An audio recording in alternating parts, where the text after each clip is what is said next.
Boa noite, povo de Deus. Toma na sua mão sua Bíblia. Levanta ela bem alto. Você que está em casa aí,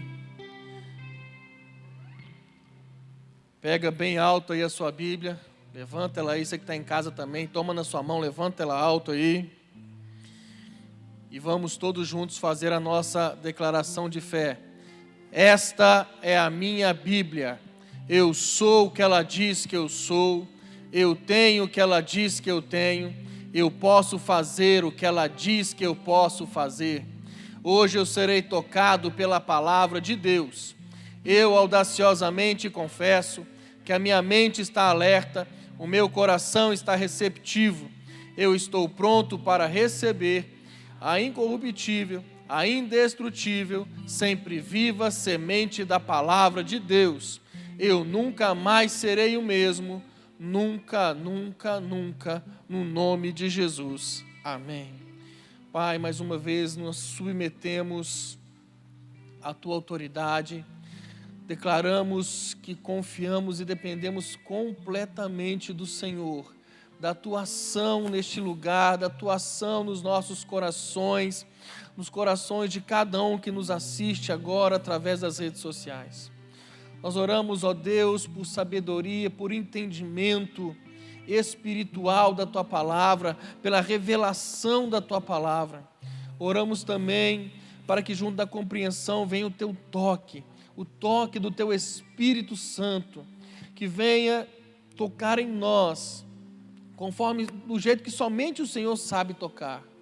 Nós oramos para que a Tua palavra possa cumprir o propósito pelo qual ela será lançada nessa noite.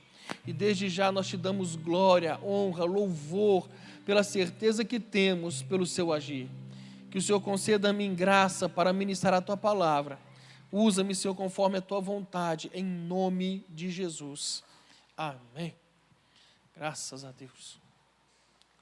Abre sua Bíblia comigo na primeira carta de Paulo aos Coríntios, capítulo 1. Nós vamos ler do 1 ao 3. Primeira carta de Paulo aos Coríntios, capítulo 1. Nós vamos ler do verso 1 ao 3. Você que está nos assistindo em casa, meu irmão, à medida que a palavra for te pegando aí, vai dando glória a Deus, digita nos comentários aí, glória a Deus, aleluia, e vai falando aí em nome de Jesus. E quem está aqui, eu preciso muito que você me ajude na pregação, irmão. Dá glória a Deus, irmão. Se Deus falar contigo, você glorifica Ele, amém? Pastor, qual que é o tema da mensagem? Nós vamos falar hoje a respeito de chamado. Vamos falar a respeito de chamado. Então, em 1 Coríntios, capítulo 1, do 1 ao 3, Paulo, chamado apóstolo de Jesus Cristo pela vontade de Deus, e o irmão Sóstenes, a igreja de Deus que está em Corinto, aos santificados em Cristo Jesus, chamados santos, como todos os que em todo o lugar invocam o nome do Senhor Jesus Cristo, Senhor deles e nosso. Graça e paz da parte de Deus, nosso Pai, e do Senhor Jesus Cristo. Nesse texto, o apóstolo Paulo, ele está na introdução da carta, ele está na saudação, ele tá naquelas palavras iniciais. E quando ele dirige essa palavra, ele endereça não apenas, como nós lemos, a igreja de Deus que está em Corinto, mas ele começa a falar de características das pessoas que compõem esta igreja. Em primeiro lugar, ele fala aos santificados em Cristo Jesus. Mas em segundo lugar, ele diz aos chamados para ser santos.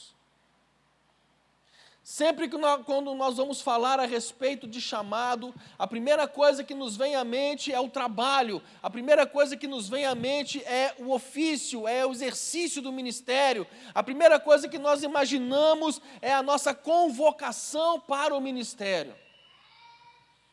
Nós só imaginamos Deus colocando diante de nós uma missão. E chamado, meu irmão, não é só isso. O que compõe o chamado não é só isso. O que compõe a nossa missão, a nossa vocação, o que compõe o nosso exercício na obra de Deus não é só isso.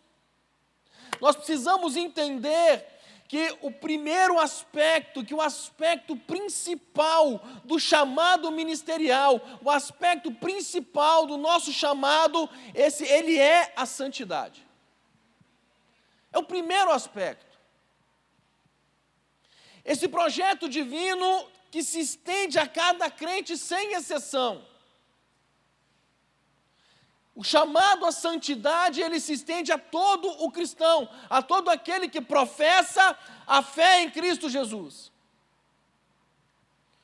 Não tem como nós cumprirmos o chamado ministerial, não tem como eu querer fazer algo na obra de Deus, não tem como eu querer exercer um ministério se eu não tiver uma vida cristã em santidade. Não tem como. É o princípio, é o primeiro aspecto, é a primeira coisa que nós precisamos ver.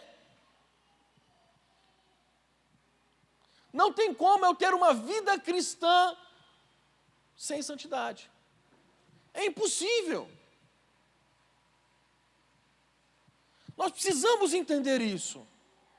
A nossa caminhada cristã, ela é uma mudança de vida. Quando a gente vai para Jesus, quando nós entregamos nossa vida para Jesus, quando nós o recebemos como único e suficiente Salvador, nós precisamos entender que tem que haver uma transformação de vida em nós. E essa transformação, ela passa pela santidade.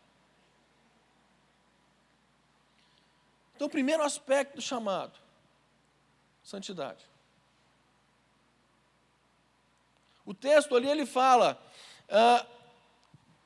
aos santificados em Cristo Jesus. Ele está falando aqueles que foram santificados em Jesus Cristo. E ele continua falando, aos chamados santos. Chamados santos. Quando nós lemos Êxodo 22, nós vemos um padrão sendo estabelecido. Deus está dizendo para Moisés como deveria ser a roupa de Arão. E Deus começa a dar detalhes de toda a indumentária, de como seriam as vestes dele. O que ele deveria vestir. O Senhor fala da estola sacerdotal, do peitoral, da mitra, que era o símbolo da autoridade. Mas quando ele chega no versículo 36 de Êxodo 22, olha o que a palavra de Deus diz. Êxodo, capítulo 28, nós vamos ler do 36 ao 38. Também farás uma lâmina de ouro puro, e nela gravarás como as gravuras de selo, santidade ao Senhor. E atá-la-ás com um cordão de azul, de modo que esteja na mitra, na frente da mitra estarás. E estará sobre a testa de Arão, para que Arão leve a iniquidade das coisas santas, que os filhos de Israel santificarem todas as ofertas de suas coisas santas. E estará continuamente na sua testa, para que tenham aceitação perante o Senhor.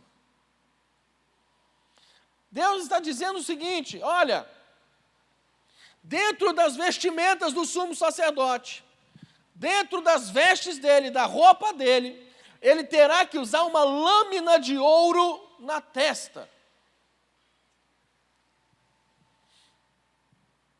Essa lâmina de ouro, ela vai ser amarrada com um cordão azul.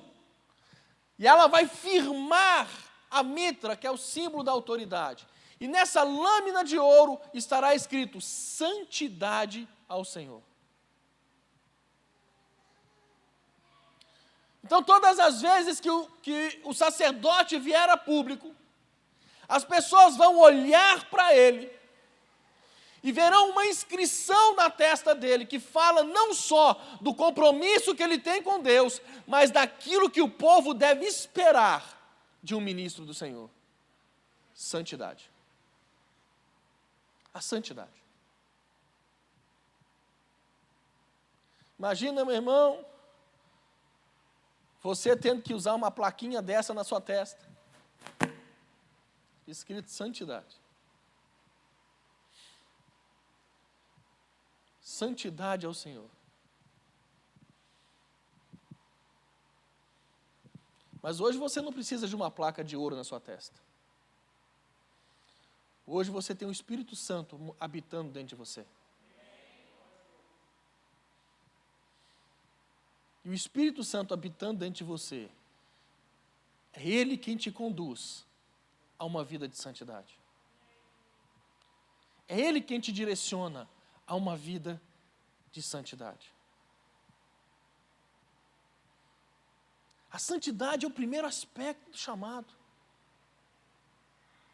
Quantas pessoas querem viver um ministério, quantas pessoas querem fazer a obra de Deus, quantas pessoas querem estar à frente de algo, querem estar fazendo algo na obra, eu quero servir, eu quero isso, eu quero aquilo, mas não querem ter uma vida de santidade.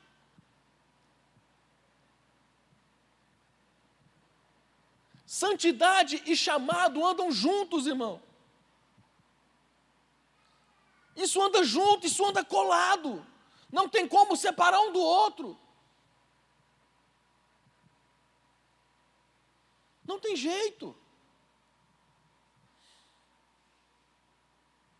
O que o povo tem que esperar de um ministro? Santidade. O que o povo tem que esperar de alguém que se diz crente em Jesus Cristo? Santidade.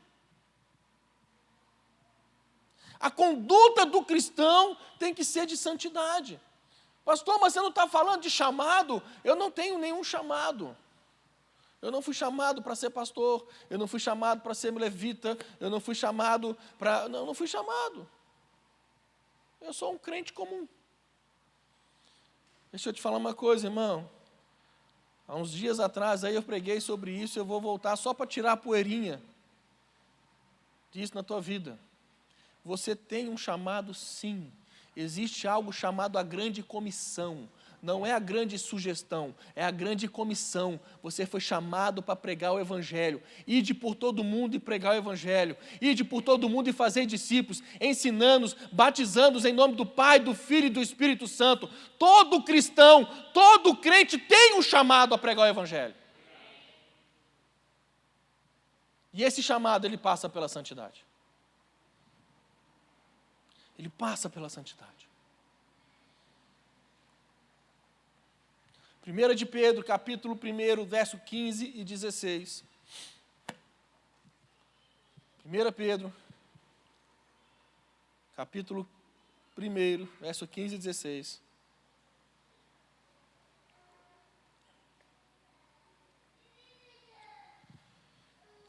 Mas como é santo aquele que vos chamou, sede vós também santos em toda a vossa maneira de viver. Porquanto está escrito, sede santos, porque eu sou santo. Existe um padrão, irmão. Existe um padrão de conduta cristã. Existe um padrão para o ministério também. Existe alguém que deve ser imitado. Esse alguém é Jesus Cristo. Ele é o padrão, Ele é o referencial. É para Ele que nós olhamos. O texto fala, como é santo aquele que vos chamou. Como é santo, como Jesus Cristo foi santo, como Ele é santo. Sejam vocês também santos. Sejam vós santos também. Existe um referencial. Existe um padrão.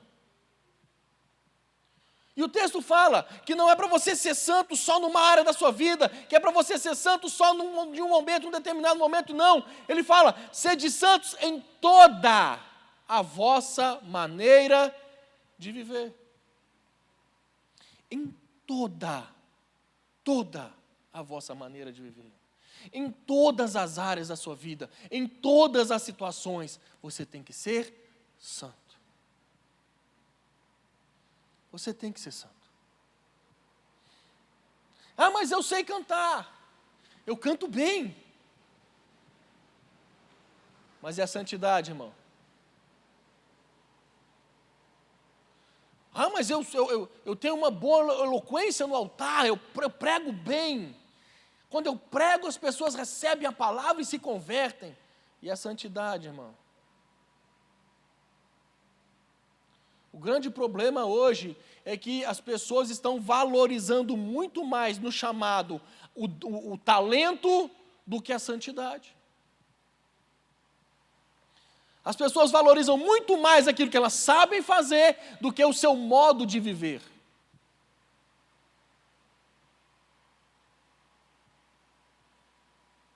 O sacerdote tinha que andar com a placa na testa: santidade ao Senhor. Santidade ao Senhor.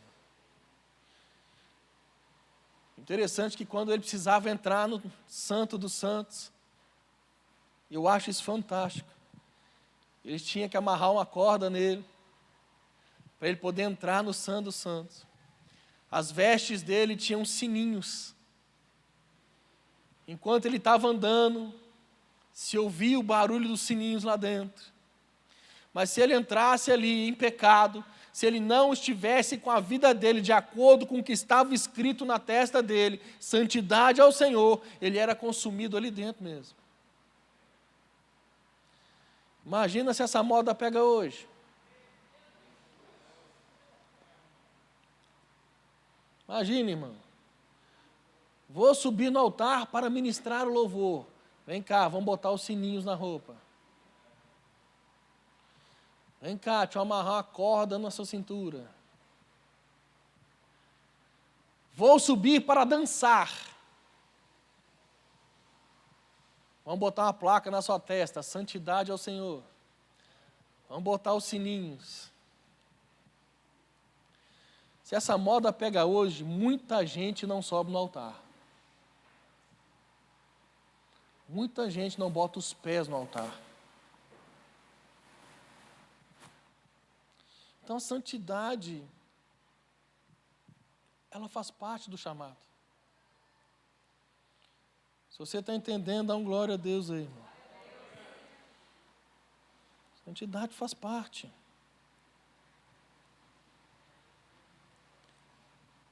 Vamos lá. Atos capítulo 26. Atos capítulo 26, verso 15.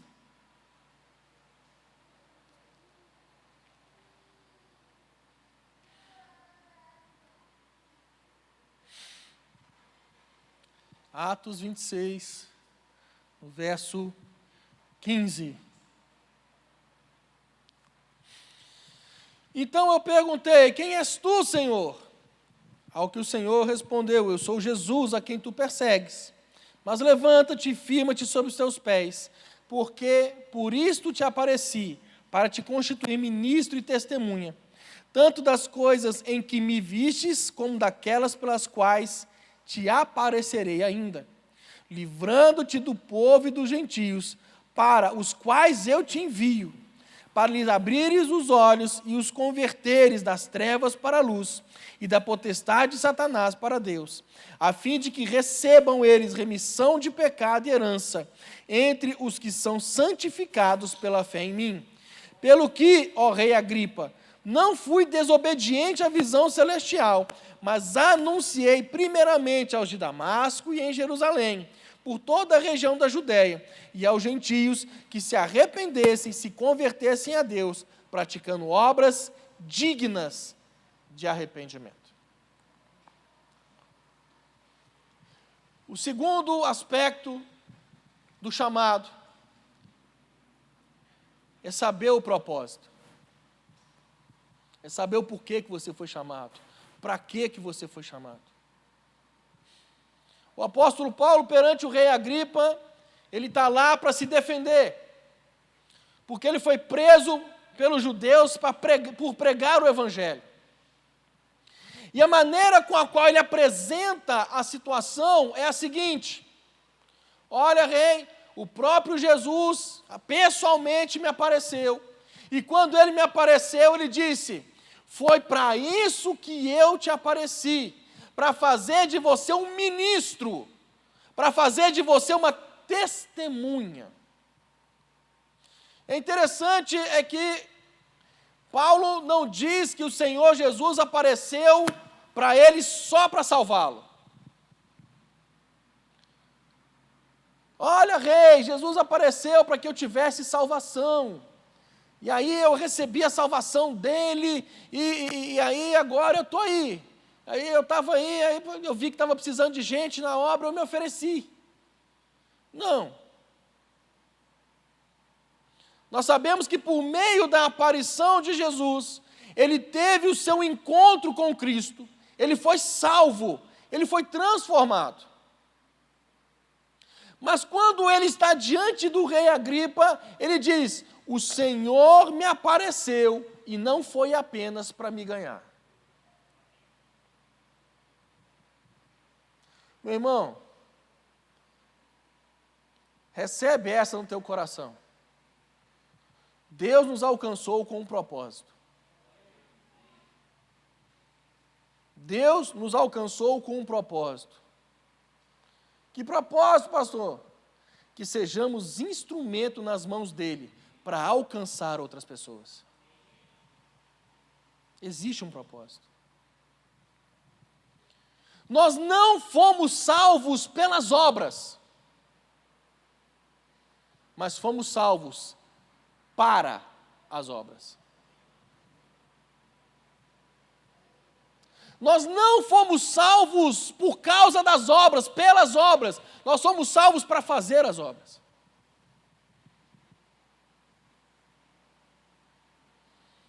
Paulo está dizendo, Jesus apareceu para mim, para me fazer dele ministro e testemunha. E talvez essa seja a área mais negligenciada pelos cristãos, entender qual é a razão pela qual Deus se revelou para ele. Entender o porquê que Deus se revelou para ele. Meu irmão, entenda uma coisa, Deus não se revelou a mim e a você somente para nos salvar. Ele se revelou para mim e para você, para nos fazer ministros e testemunhas suas. Ele nos chamou para o serviço, Ele nos chamou para o trabalho. Ele precisa que nós sejamos instrumentos para alcançar muita gente, irmão. Muita gente. E Paulo, ele fala para o rei algo que eu acho fantástico. Ele fala com o rei o seguinte: olha, eu fui chamado para ser ministro e testemunha. Só que, rei, deixa eu te falar uma coisa. Diante desse chamado, diante disso que eu recebi da parte de Jesus, da parte de Deus, eu não fui desobediente à visão celestial. Antes dele falar que ele havia sido preso, ele começa a falar que ele não foi desobediente à visão celestial.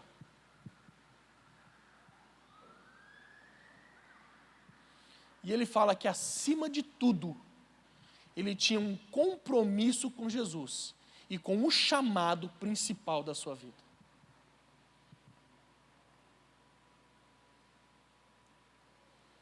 E com isso, eu vejo o terceiro aspecto: obediência.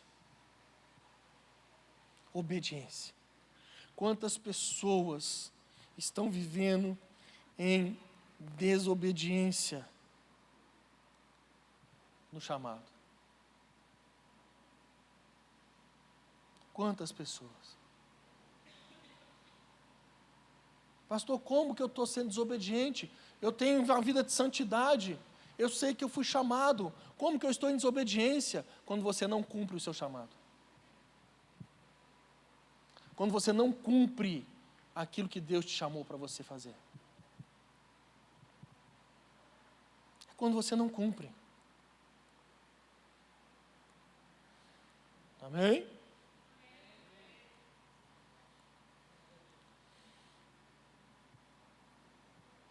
Tem um texto,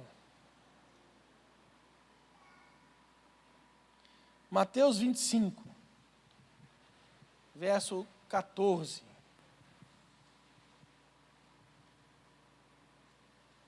Mateus 25, verso 14.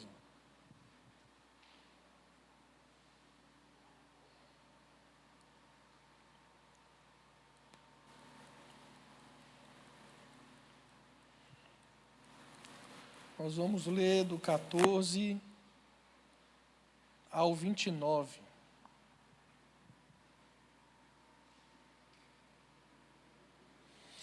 Pois será como um homem que, ausentando-se do país, chamou os seus servos e lhes confiou os seus bens.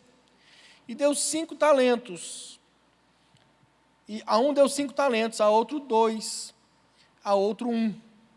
A cada um segundo a sua própria capacidade. E então partiu. O que recebera 5 talentos saiu imediatamente a negociar com eles e ganhou outros 5. Do mesmo modo, o que recebera 2 ganhou outros 2. Mas o que recebera 1, saindo, abriu uma cova e escondeu o dinheiro do seu senhor. Depois de muito tempo, voltou o senhor daqueles servos e ajustou contas com eles. Então, aproximando-se, o que recebera 5 talentos, entregou outros 5, dizendo: Senhor, confiaste-me 5 talentos, eis aqui outros 5 talentos que ganhei. Disse o Senhor: muito bem, servo bom e fiel. Foste fiel no pouco, sobre o muito te colocarei. Entra no gozo do teu Senhor. E aproximando-se também o que recebera 2 talentos, disse: Senhor, 2 talentos me confiaste, aqui tem outros 2 que ganhei. Disse-lhe o Senhor: muito bem, servo bom e fiel.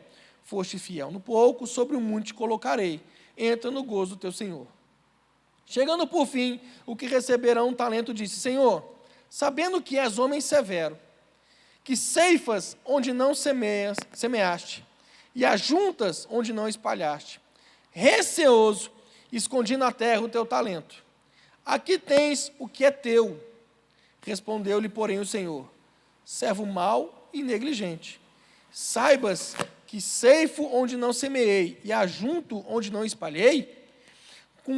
Cumpria, portanto, que entregaste o meu dinheiro aos banqueiros, e eu, ao voltar, receberia com juros o que é meu. Tira-lhe, pois, o talento e dai ao que tem 10, porque todo o que tem lhe se dará, e terá em abundância, mas o que não tem, até o que tem, lhe será tirado. Meu irmão, entenda uma coisa. Deus entregou algo na sua mão. Ele te chamou para algo. E não só Ele te chamou para algo, mas Ele te equipou para cumprir aquilo que Ele te chamou para fazer. Ele te deu as ferramentas que você precisa para cumprir o seu chamado. Ele te deu a palavra dEle e Ele te deu o Espírito Santo para você cumprir o seu chamado. E quando você está com essas ferramentas nas suas mãos para cumprir o seu chamado, o seu propósito, e você não cumpre, você está errado. Você está errado. Você foi chamado por Deus para ganhar almas, para ganhar vidas. Quando você não ganha, você não está cumprindo o seu chamado.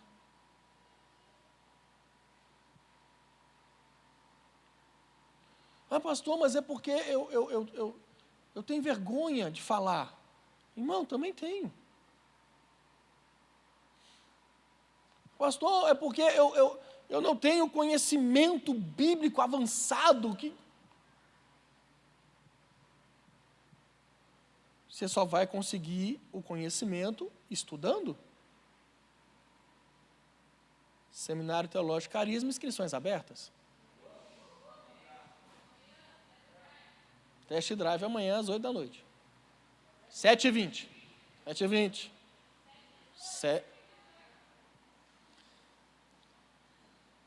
Você tem o Espírito Santo de Deus habitando dentro de você. E Ele é o cara que você tem que dar ouvidos. E Ele fala com você: Aqui, sabe aquele teu colega de trabalho? Fala de mim para ele.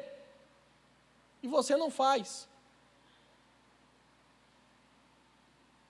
Aqui, sabe aquele teu vizinho? Convida ele para o GC. Como que você vai convidar se nem você vai?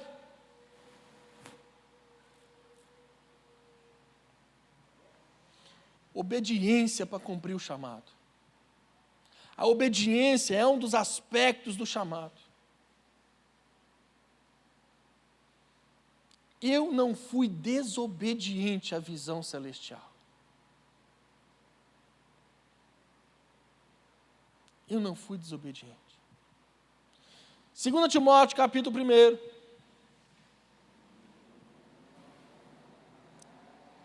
Verso 4. Nós vamos ler do 4 ao 9. 2 Timóteo, capítulo 1, verso 4.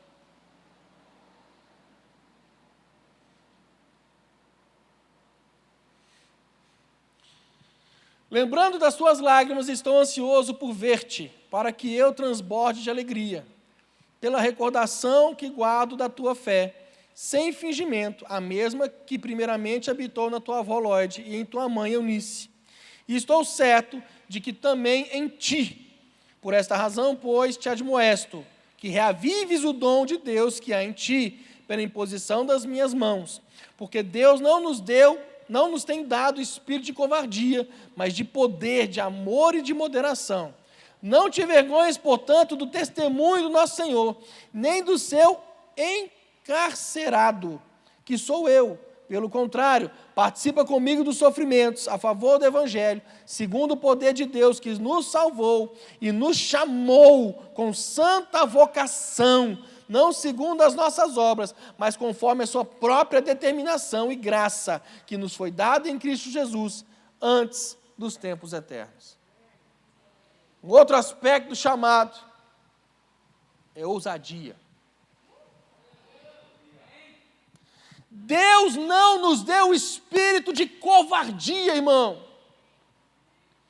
Deixa eu te falar um trem com você aqui. Medo não provém de Deus.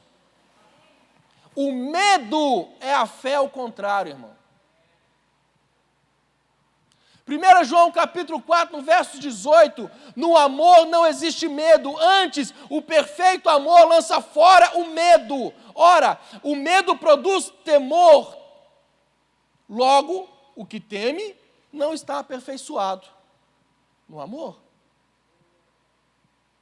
Nada a ver, pastor, você está falando de amor. Se você ler uns versículos para cima, 1 João capítulo 4 fala que Deus é amor. O medo não provém de Deus, irmão. Não provém de Deus. Deuteronômio 31:6, sede fortes e corajosos, não temais, nem vos atemorizeis diante deles, porque o Senhor vosso Deus é quem vai convosco, não vos deixará, nem vos desamparará. Josué 1:9, não te mandei eu? Ser forte e corajoso, não temas, nem te espantes, porque o Senhor teu Deus é contigo por onde quer que andares. Meu irmão, medo de cumprir o teu chamado. Medo de cumprir o propósito.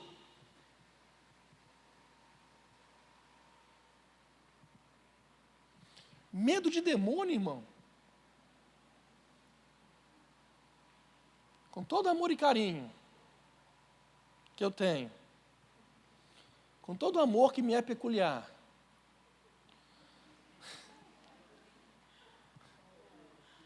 você não tem que ter medo de demônio, não, irmão. Você tem que ter medo de pecar. Demônio você expulsa, o pecado te leva para o inferno.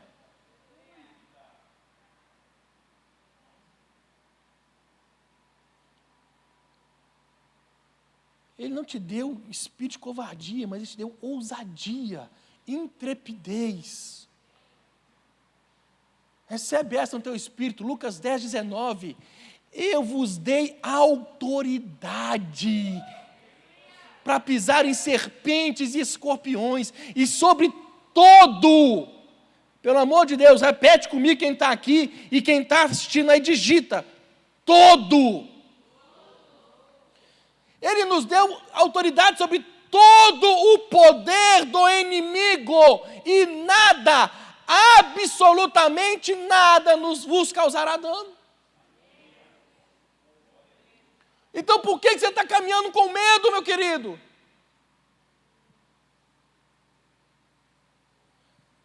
Foi Deus que te chamou. Se Ele te chamou, Ele te sustenta no chamado que Ele te deu.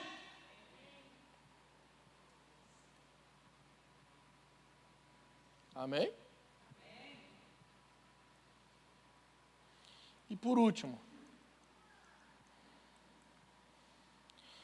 o último dos aspectos, senso de urgência. O senso de urgência. A quantidade de gente vivendo na caminhada cristã, a quantidade de gente vivendo no Evangelho, querendo levar uma vida empurrando com a barriga. Irmão, e de empurrar com a barriga eu entendo.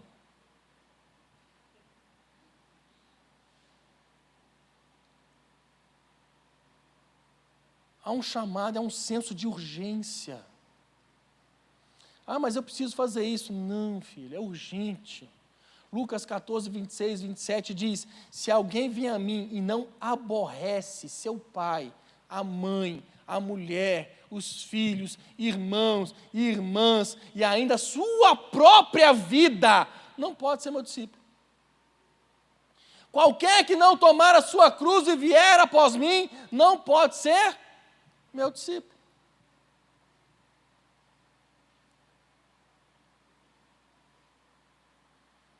Mateus 8, 21 e 22.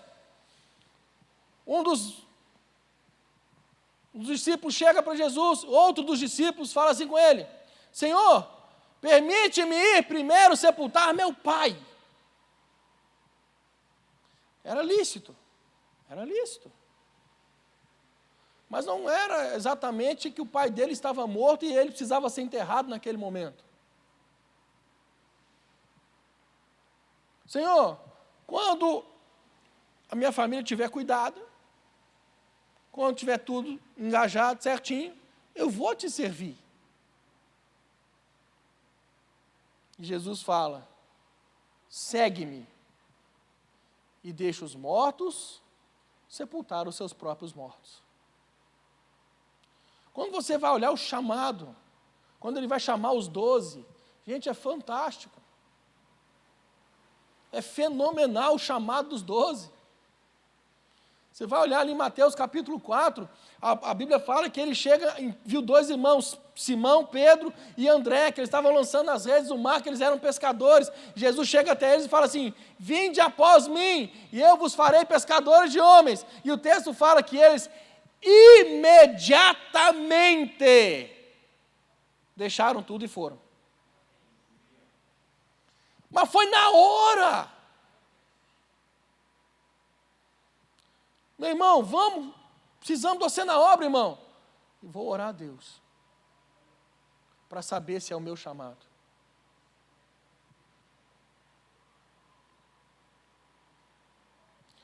Meu irmão, Deus tem um povo para você cuidar dele num GC, para você pastorear eles.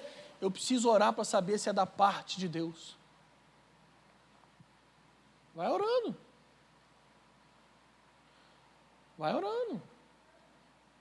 1000 serão usados do teu lado, 10.000 à tua direita, e você vai continuar na mesma.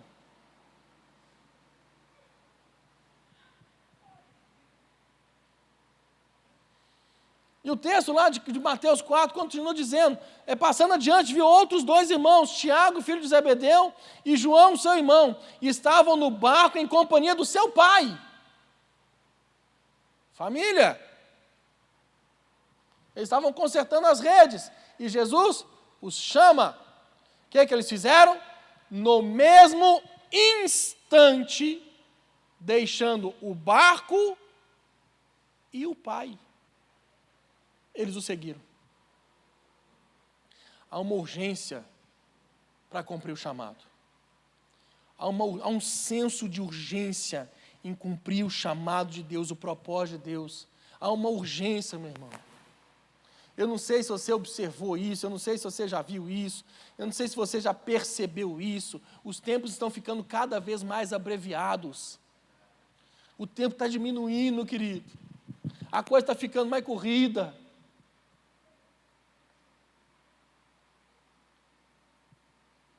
E a igreja dormindo, a igreja tem que despertar para cumprir o seu chamado. Cada um de nós foi chamado para ganhar almas, para ganhar vidas, para pregar o Evangelho, para que pessoas se convertam a Cristo Jesus. Cada um de nós.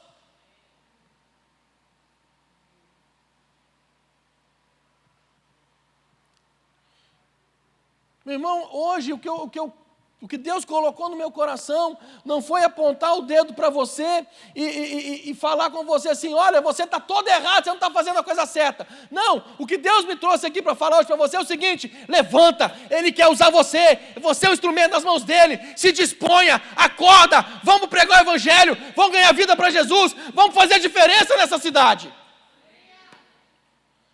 Chegou a hora, irmão. Para de enterrar o teu talento, para de ficar parado, para! Chegou a hora de você ser um instrumento nas mãos de Deus, um instrumento poderoso nas mãos dEle. Chegou a hora. Você que está nos assistindo, o pessoal do louvor pode subir, por favor. Já levantaram a placa de 5 minutos para mim. Eu achei que eu tinha me livrado dessa placa.